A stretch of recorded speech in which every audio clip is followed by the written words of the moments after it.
Good morning, everyone. Buenos días. Sabah al-khair. Ahlan wa sahlan. Bienvenidos.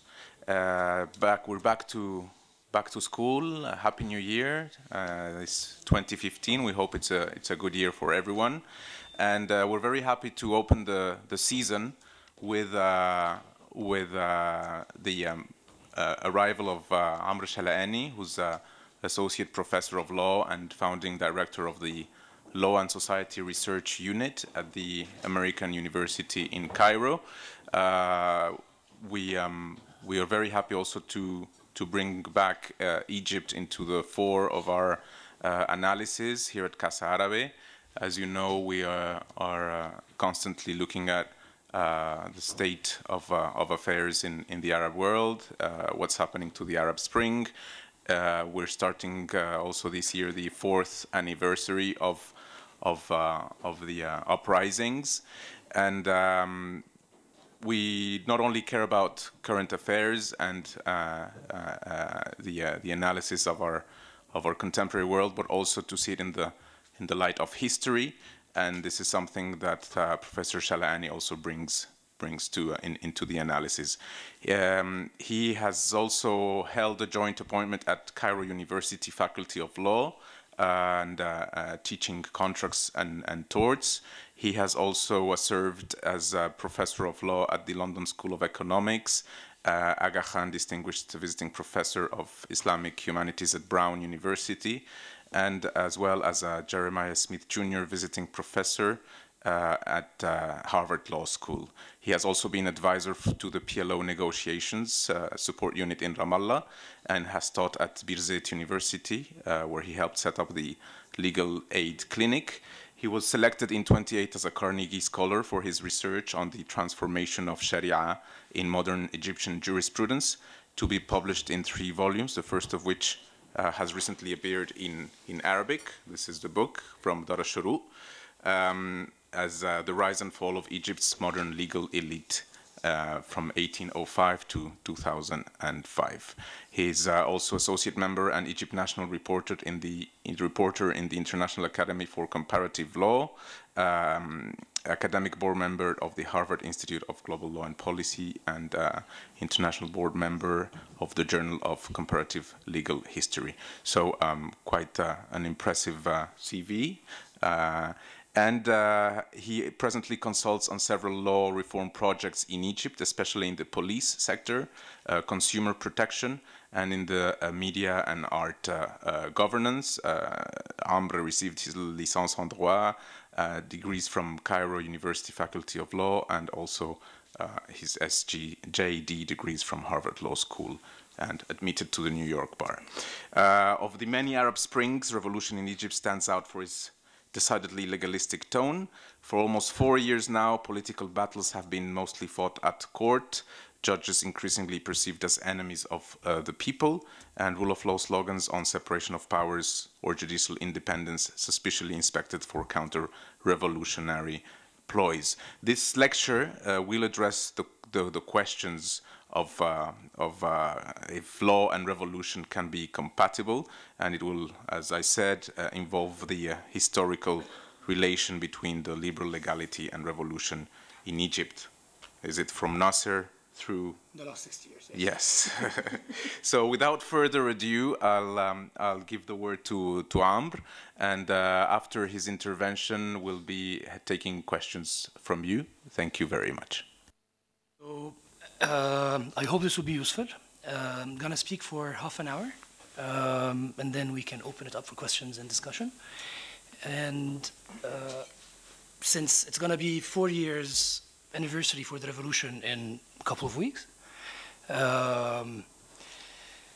let's start with something that I suppose we all have a sense of, which is the very usual cliche now that revolution in the Arab world, or the Arab Spring, has turned after 4 years into a cold and bitter winter of disappointment.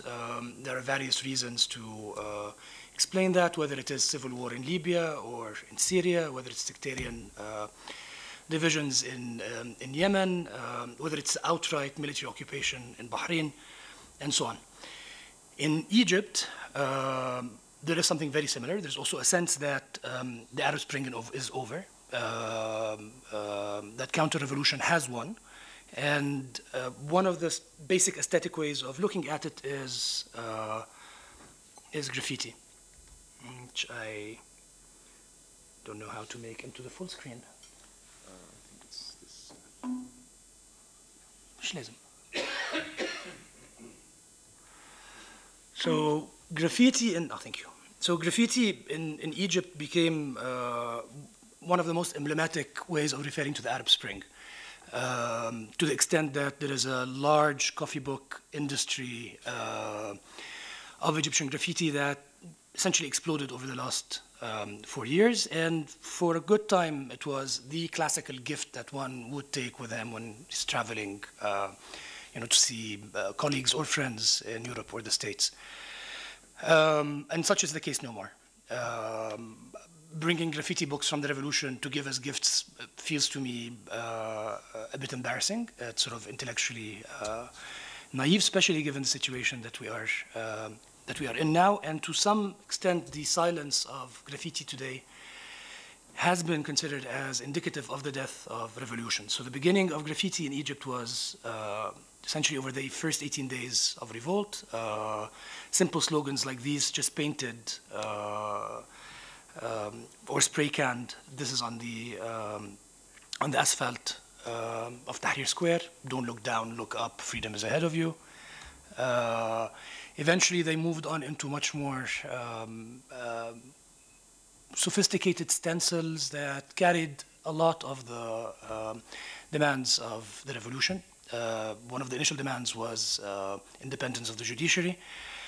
So this one you have a graffiti or a stencil of Lady Justice dressed up as a dissolute belly dancer, sort of belly dancer outfit with a Kalashnikov and a military beret in her hand, holding the scales on another side. Another one of the stencils was, again, one of the main demands of the revolution, which is an end to military rule, which we can argue has been happening in Egypt since 1952. And as you can see, just a civilian truck pulling off an army tank with the slogan under it, no parking except at the borders of the nation. So you're not allowed to park inside cities. Eventually, the graffiti turned from stencils into incredibly sophisticated murals, typically painted on some of the blockade walls that separate or surround the sensitive ministries, particularly the Ministry of Interior. So this is the university where I teach, the American University in Cairo. This is one of the main streets leading to the university and the ministry behind it. And these stones continue to exist today. They've been set up by the Ministry of Interior to stop demonstrators reaching the ministry. This graffiti, like other graffiti, has been painted, as we'll see. But the blocks still continue. This is another one of them around the university from the other side. Much more sophisticated than the simple slogans that we saw earlier, demanding freedom, bread, and social justice. This has been painted over also, although the blocks still continue to block traffic. The graffiti has also followed the much more radical stance towards Egypt's transitional justice over the last 4 years, often taking very unpopular positions, such as boycotting the elections. So the top graffiti says elections are a trap. The bottom one says #boycotting. Eventually, we get to the last bit of graffiti that we see, which is graffiti leading to the election of President Sisi. And it says, vote for the pimp, which is the counter Sisi typical statement used to describe him. And then eventually most of the graffiti has been painted over, and instead of the paint, what you get over and again is slogans such as these. امسح وأنا أرسم. So you whitewash, I draw again. Or تعيشوا تدهنوا, long live and whitewash. So this is just a recently whitewashed wall outside also the university. And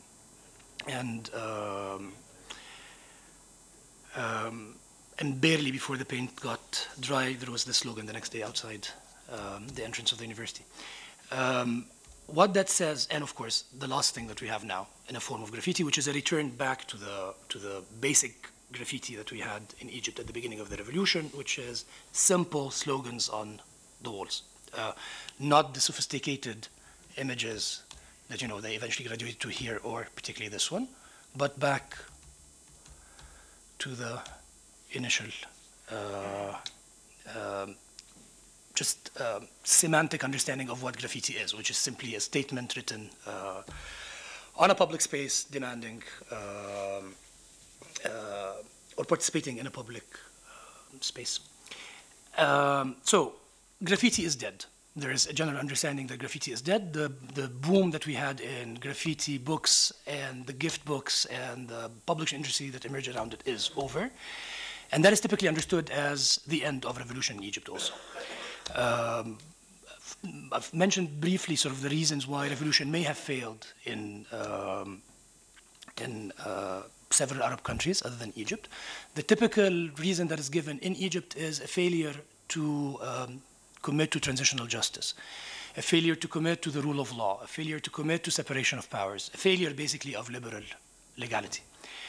And that is typically perceived as having reached its apogee with the July 3rd intervention of the army, preceded by a popular demand for the removal of President Morsi.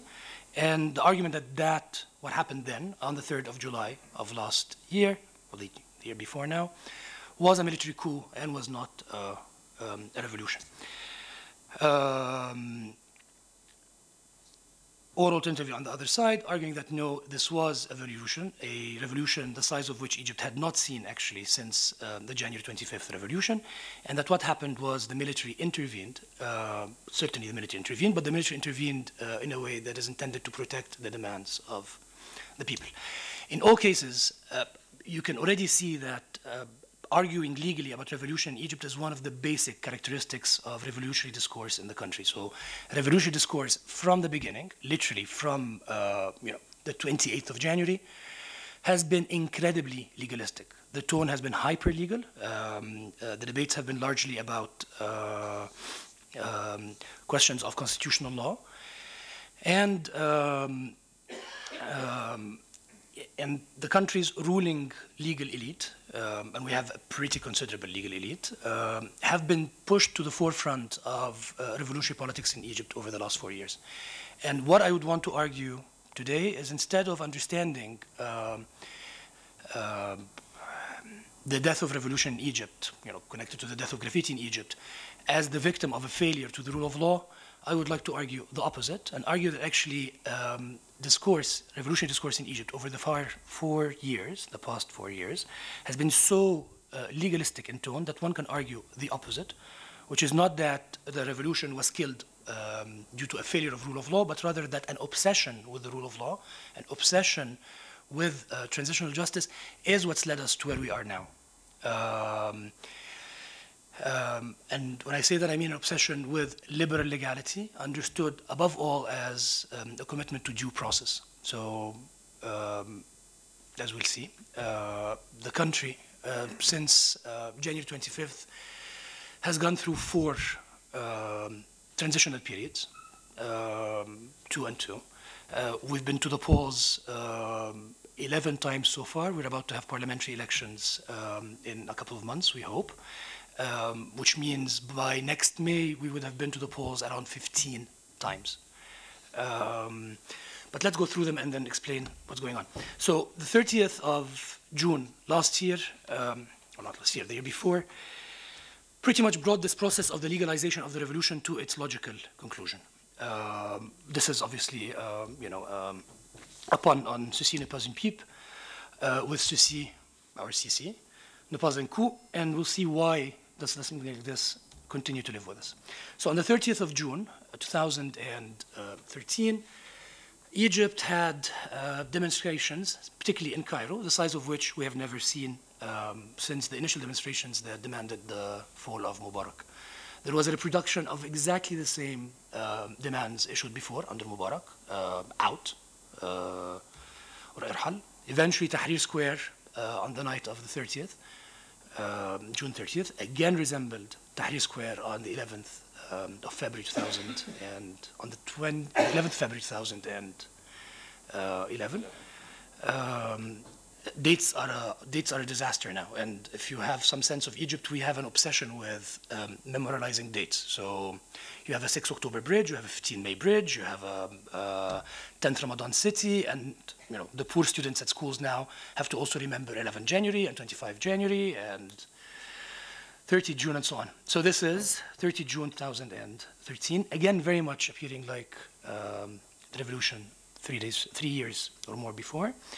Also with the presence of military helicopters throwing to the demonstrators from high above little flags or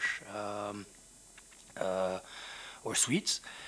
Although this time with the added presence of laser lights that people have in the square to play around with, and you could just imagine the poor pilot riding this helicopter is probably incapable of seeing in front of him.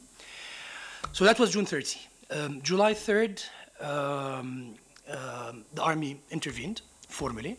Tanks were back formally on the street, and Morsi was removed from power, taken from the presidential guards headquarters to an unknown location, and now, as we'll see, standing trial.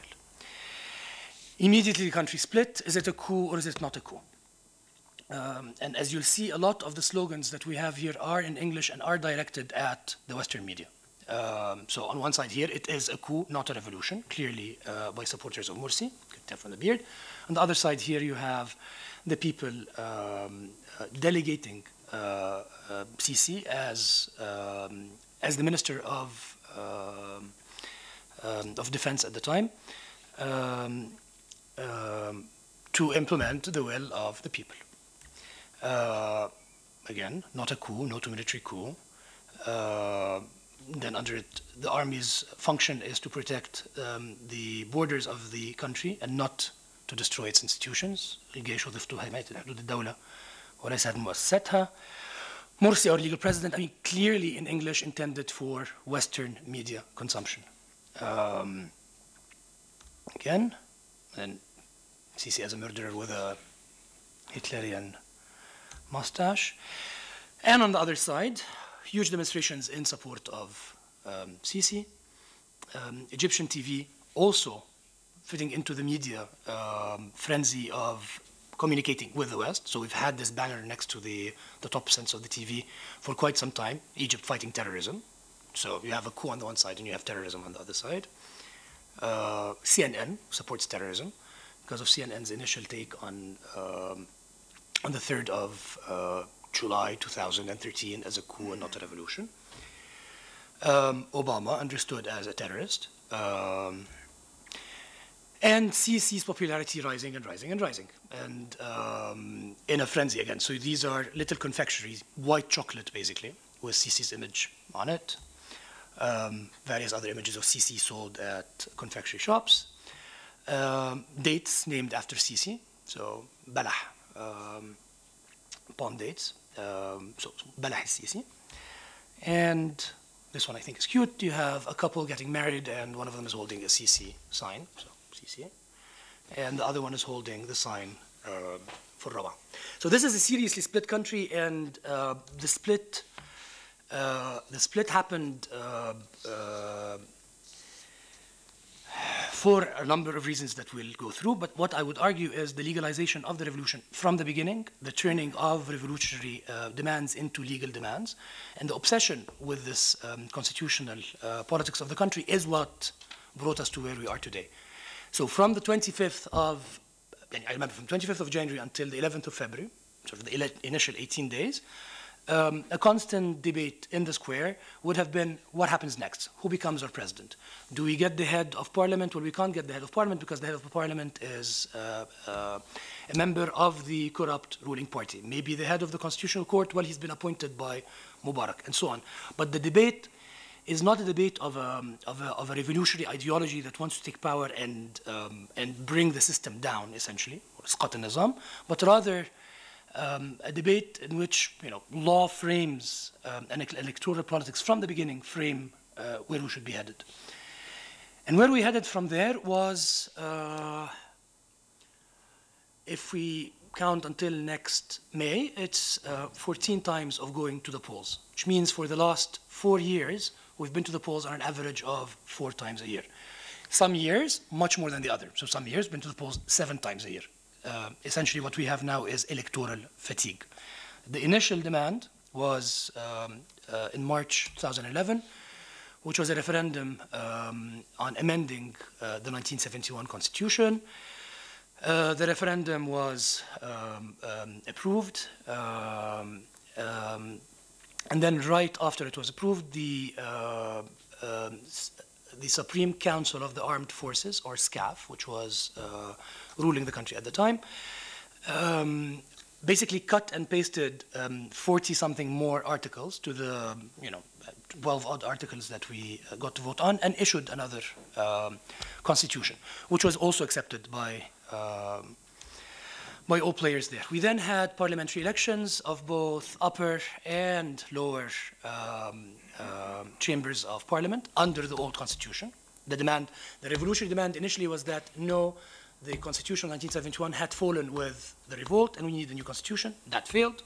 You can argue that that was the first step to where we are now. Eventually, lower and upper house elections. First elections in Egypt that one actually does go and vote. First time that I go and vote. And first time that one is incredibly proud for having dipped your finger into the ink, and like complete novices at elections, we dip our fingers too deep and too long, not realizing that this damn die will stay with you for, for a month, basically.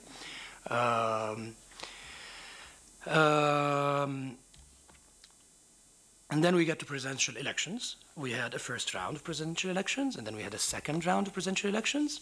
And the runoff was between between Morsi and Shafiq. And this is a New York Times cartoon on it, and the runoff is probably on Tahrir Square, which is actually indicative of what happened a year after, because the runoff was actually really on the streets again. To be more outright about it, I voted Morsi in the second round, and my sense then was it's not a problem. We vote for him just to get the regime that we had in power out, at least a semblance of removing it. And a year into it, it was a complete failure, and I was one of the many people who also went to the street demanding Morsi's removal. And the obsession of the West with whether it was a coup or not is probably something we can discuss when we get to questions and answers about the relationship between democracy and liberalism, which I think freaks Western commentators of politics in the Middle East. But we'll put that on the side and get back to it. After that, and I want you to get fatigued by how many images of voting we've gone through, so there's more pictures to come. After that, we've had our first constitutional assembly in concert here, which was followed by another constitutional assembly. The first assembly was dissolved by our Supreme Constitutional Court, which is this neo-pharaonic, monstrosity of a building that looks like the Luxor Casino in Las Vegas. But nonetheless is an incredibly important intervener in politics in Egypt, just as with the rest of the Egyptian judiciary and the legal elite. Another parliament was voted in for a second assembly. This is our Supreme Darqad al-Ali. The Cour de Cassation, the Court of Cassation, I don't know how would you call it in Spanish, but which also intervened from another side. And in the midst of all of this, we have the Mubarak trial happening. An initial debate also from the beginning of the revolution was, do we try him, do we not try him? Yes, we try him. We should have exceptional courts to try him, just as we had back in 1952, which we'll head to. And the response was, no, we should not have an exceptional trial for Mubarak. We should have an ordinary trial where he benefits from all the due process guarantees and evidentiary barriers to conviction that any other defendant would have at Egyptian courts. So instead of going the exceptional route of a revolutionary justice, or at least an exceptional court system, he was sent to an ordinary court. And he was sent to an ordinary court with 3 crimes and sunglasses, clearly, yes, and a completely, screw you all, the look on his face. For 3 crimes. He was accused of selling gas, natural gas, to Israel at a price lower than market value, owning 3 houses in Sharm el-Sheikh as a sign of corruption, or as an indication of a corrupt deal preceding it, and finally accused of conspiring to kill the demonstrators in Tahrir in Tahrir and throughout Egypt over the first 18 days of power. These 3 crimes, as you can see, just do not even begin to account for 30 years of political and economic corruption and cronyism and systematic destruction of Egypt's public space, political parties, syndicates, and so on. However, we were stuck with these 3 crimes because, having decided to go the route of traditional justice with due process guarantees, evidentiary barriers, and so on, the party responsible for issuing the accusations against Mubarak was the Egyptian public prosecutor, Al-Naib Al-Am, and the Egyptian public prosecutor was himself an appointee of Mubarak a couple of years before the revolution. So we all know that the appointee is, essentially complicit in the situation that we're seeing.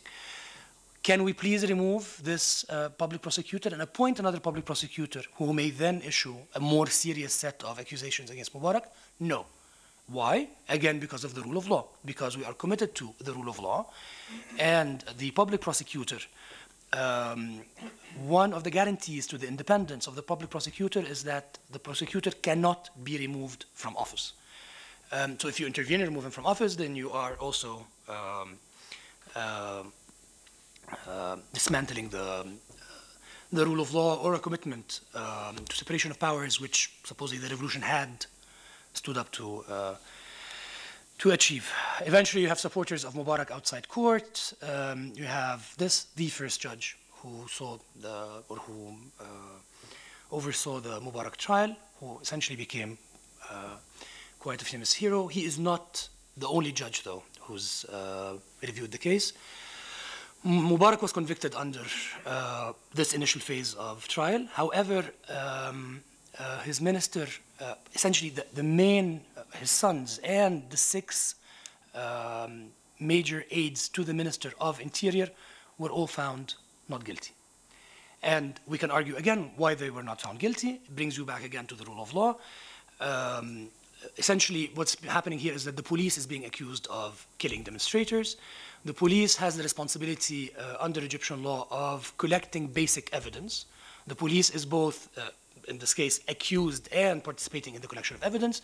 Police has no interest in doing so. So you follow evidentiary barriers to conviction, and it's only normal that these folks get acquitted. Eventually, the case reaches the Court of Cassation. This is Farid Dib, the famous lawyer defending Mubarak. He manages at the Court of Felonies, where Mubarak is found guilty. In the language of lawyers, you'd say he'd already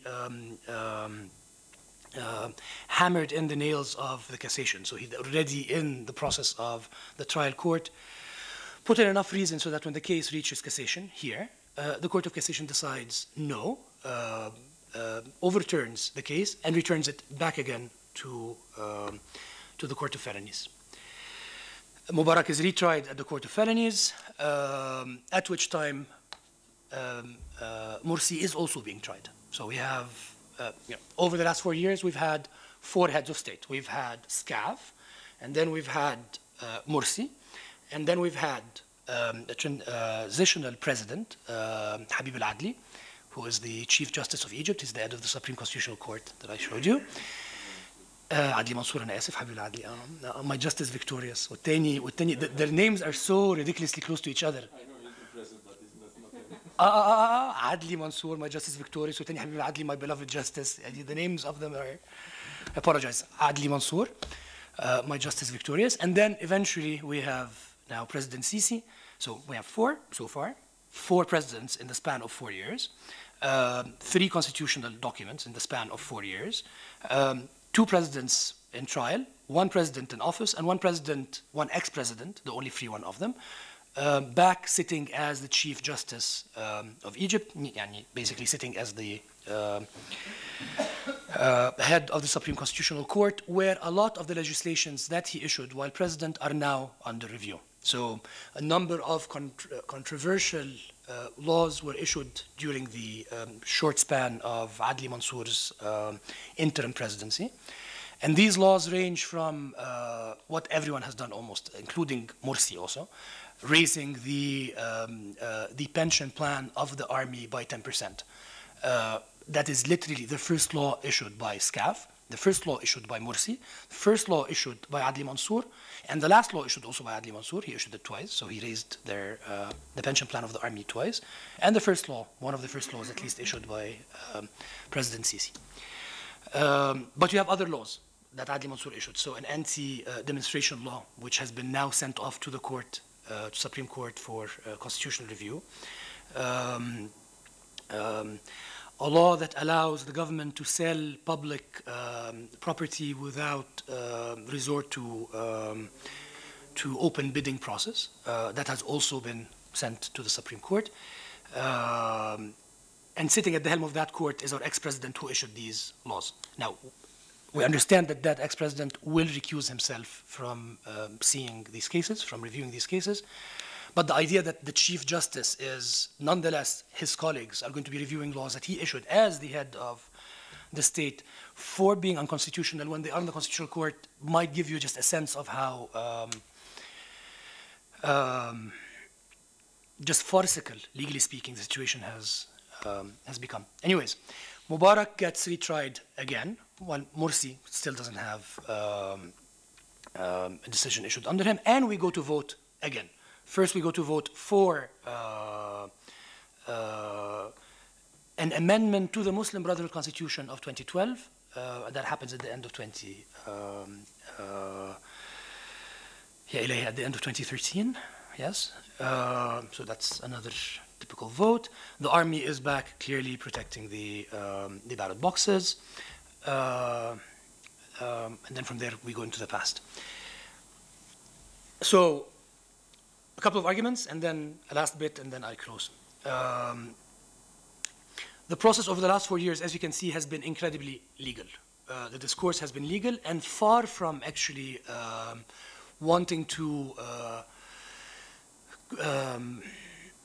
go against the commitments of the rule of law and separation of powers and due process and so on. Rather than that, all parties in Egypt today, whether it is the Muslim Brotherhood or the army, are invested in a legal discourse. Now, whether the discourse is proper or not, whether they're making the right or wrong legal arguments is irrelevant. What matters is the fact that both sides are invested in speaking in the language of liberal legality. Which explains the images that we had been seeing. The army is as much interested in saying, no, this is not a coup, this has been a revolution, just as much as the Brotherhood is interested in saying, no, this is a coup, it is not a revolution. Meaning both of them are speaking and investment in the liberal legality of the situation, and which essentially means that everyone in Egypt is, liberal today in that sense. So not liberal in the American sense of being progressive or on the left, but liberal in the European sense of, a centrist commitment to separation of powers and, above all, the free market. The army is invested in the free market, and the Brotherhood is invested in the free market. So that's one argument. Second argument is why. Why this commitment to the rule of law? Why is it that when revolution happened in Egypt, somehow the legal elite became the custodians of the revolution? Revolution discourse ended up becoming an incredibly legalistic discourse, to the extent that one today can say that the revolution was killed by a commitment to the rule of law rather than the opposite. Now, to understand why, we have to understand what is this regime or system that was demanded to be brought down. So the slogan that you all probably remember, الشعب يريد إسقاط النظام, the people demand, people want basically to bring the system down. The system is different in various Arab countries. The slogan, came from Tunis, exploded in Egypt, was exported everywhere else. It means different things in different countries. In Egypt, it basically means the July regime, or Nizam Yulio, the system under which we have been ruled since 1952. Now, we go black and white a bit. On the 23rd of July, 1952, the army staged a military coup which removed the king, who within 3 days left the country. And then immediately, the country was bracing for something very similar to what happened today, a legalization of the revolution. That can be explained by the fact that Egypt's legal elite, from the late 19th century onwards, and there are very, very modern legal elite who are produced in the late 19th century, with a reform in the legal system and the creation of new law schools and so on, that legal elite by the mid-1950s had become a ruling elite in the widest sense of the term. So graduates of Egypt's law schools were not only the mainstay of ministries and the major bureaucrats or functionaries in various government entities, but they're also the major journalists in the country. The invention of the modern Arab novel in Egypt was at the hand of a couple of people actually, who were graduates of law school. The creation of an independent or national economy in the country was a product of someone who was also a graduate of this modern legal education system. All the leaders of the anti-British, anti-colonial independence movement in Egypt were all products of law school and so on. Even if you move to the visual arts, it's the same thing. So by the time you reach 1952, you have a ruling elite that is incredibly legal, and the language of law is pretty important. The debate then, after the military coup of 1952, which is the beginning of the July system, essentially turned legalistic. The king stepped down. There is an infant crown prince who's about 2 months old, and there is a regency council that needs to rule in his place. The constitution says that the Regency Council has to swear before an elected parliament. The elected parliament at the time had a Wafdist majority, Wafd being the majority party in Egypt 60 years ago. The parliament had been dissolved. Calling the parliament back for the swearing-in ceremony was not acceptable to the leaders of the military coup of 1952, nor was it acceptable also to several members of the legal elite. Above all, Abdelaziz al-Sanhouri, who is seen often as the hero of, or at least one of the main household names of legal elites in Egypt. So, he's like Holmes in the States, to a large extent, Justice Holmes.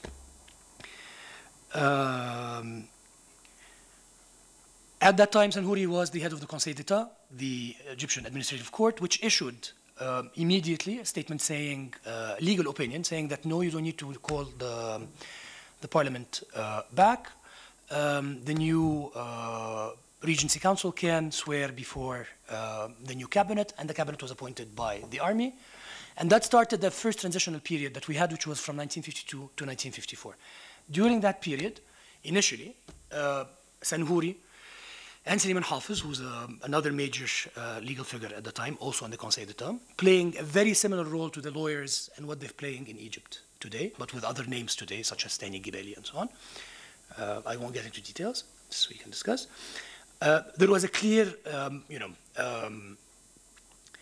alliance between that legal elite and the free officers who essentially took a very popular military coup against the king. That much is acceptable. So this is the cover of Ruz al-Yusuf magazine, 1954. The new constitution is about to be issued. You have Nasser on one side, you have Muhammad Naguib on the other side.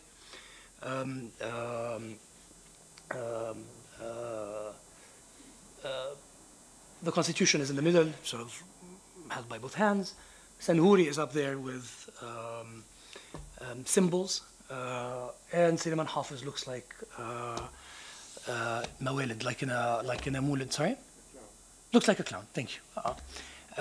والموضوع كله زفة يعني. It's زفة الدستور basically. So it's the bridal ceremony of the constitution that would end the military coup and bring democracy in Egypt. What happened after that, however, and we can explain why. Well, let's stick with this. What happened after that? This is February 1954. By March 1954, a split happened between the army and these two major legal figures. Senhouri, in particular, was beaten up on the steps of his court and taken to hospital. The next day, he openly accused Nasser of staging demonstrations against him. A major split happened between Nasser and Senhouri, and the end of political life, basically, happened in Egypt. For quite some time. To explain why is it that there was a willingness of lawyers, liberal lawyers, to ally themselves with the army, we can understand that as a failure of liberal legality in Egypt until 52 to produce any serious reforms. So this is also a cartoon from February 1952, right before the military coup in July 52.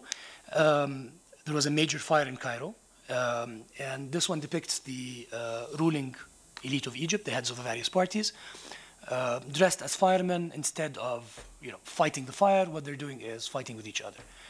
And it pretty much explains a sense of loss of faith in the ruling legal elites in the country before the military coup, which can explain why Senhouri eventually and several lawyers decide to ally themselves with the army until they realize it's too late, until they realize that the army had dissolved all political parties, dissolved all workers' unions, all professional syndicates, until essentially there was nothing left after 1954 except either Al-Ikhwan, the Muslim Brotherhood, or Shu'ayyin, the communists. And so this is from September 1954, and it shows Nasser holding a stick and unsure on whose head should he be striking first. Eventually he strikes both heads, and we get into the system that we have pretty much functioning until today. And it's a system that we can't say is not interested in the rule of law. So the July system, the July regime in Egypt for the last 60 years is not simply a military regime. To the contrary, it is very much a regime because of the role of lawyers in ruling the country before. The past 6 years have also involved a continuation of a commitment to at least a performance of separation of powers and so on, or at least a lip service to it, combined constantly with a core military regime that can intervene at any minute and introduce a revolution on the, or a coup essentially, on the legality that it's accepted. So with Nasser, what we have is an attempt at creating a new constitution for the people, by the people, a single party constitution. This is a book which says Towards the Constitution of the People. This is issued in February 1967, right before Egypt's military defeat in the 67 war, which brings an end to that moment. This is Nasser going to open the popular assembly for that constitution. Also during that period, instead of relying on court, instead of relying on due process courts to try the regime before 52, what Nasser and the military officers decided was to create exceptional courts. So a treason court, محكمة غدر, revolution court, محكمة ثورة, and a third court whose name I don't remember. And these courts were composed either of military or military and civilians, and were not committed at all to the rules of evidence or due process that would have applied otherwise. And in reliance on these courts, Nasser, 52 onwards, managed to really bring the system down, managed to change the system from the monarchical system and its ruling elites until 52 to another system. So monarchy was abolished, land reform was introduced, official titles were removed, eventually nationalizations, a serious redistribution of wealth in the country, and so on. Eventually, we are defeated in 67. Eventually, there's another commitment, or at least a pretense at commitment to the rule of law, followed by what's called the Mazbahat al-Qada, or the the massacre of the judges. No judges were killed. It's just an Egyptian dramatic title to describe the 1969 removal by Nasser of judges from their positions. The judges were reinstalled all by Sadat afterwards. Sadat decided to distinguish himself from Nasser by making it very clear that I am much more committed to liberalism, liberal legality. This is a picture of Sadat standing outside the Ministry of Interior, watching as the policemen burned down the recordings, wiretapping recordings of telephone conversations that the police used to take against people under Nasser. There's another one, unfortunately, that I don't have here, which shows Nasser, which shows Sadat, sorry, holding a mawal, an axe. Thank you. Destroying one of the prison cells under Nasser and so on. The idea is you move from Nasser, where there is some relationship to the rule of law, also to Sadat, where there is a relationship to the rule of law, even magnified more because of Sadat's desire to distinguish himself from Nasser. And Mubarak essentially continues with that for the 30 years. So we have a semblance of a multi-party system. We have a semblance of separation of powers. We have a semblance of various types of press. And we have a continued importance of legal discourse that did not die over these 60 years of the July system until we get to the revolution. And I would say it was only normal that lawyers return again to be at the helm of revolutionary debate and discourse in Egypt, and pretty much just as they were responsible to a large extent, 52 to 54, in creating just July regime or system that there was a demand to bring down. I would also argue that the legal elite over the last 4 years have equally been complicit, at least, in the destruction of, or at least in the success of the counter-revolution that we see in Egypt today. And there is no doubt about it. We are in a state now in which counter-revolution has succeeded. This does not mean that the revolution is over. This does not mean also that graffiti is dead. If we get over the Western media's interest in attractive graffiti and go back to the very basic slogans of graffiti that we had before the revolution. I want to go back to the first one.